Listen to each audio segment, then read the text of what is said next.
Tuambieni uchaguzi uitishwe, tuchague viongozi wengine wapya.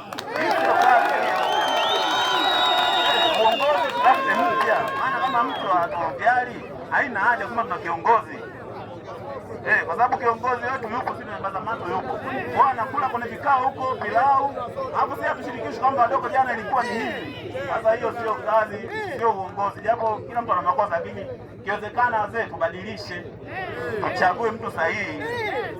Ni hayo tu.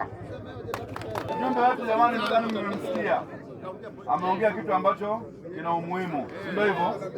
Kwamba kama kuna watu walipigwa faini, inatakiwa waandike nani alipigwa faini kiasi gani, nani alipigwa faini kiasi gani, kwa wakati gani na muda gani, si ndio hivyo?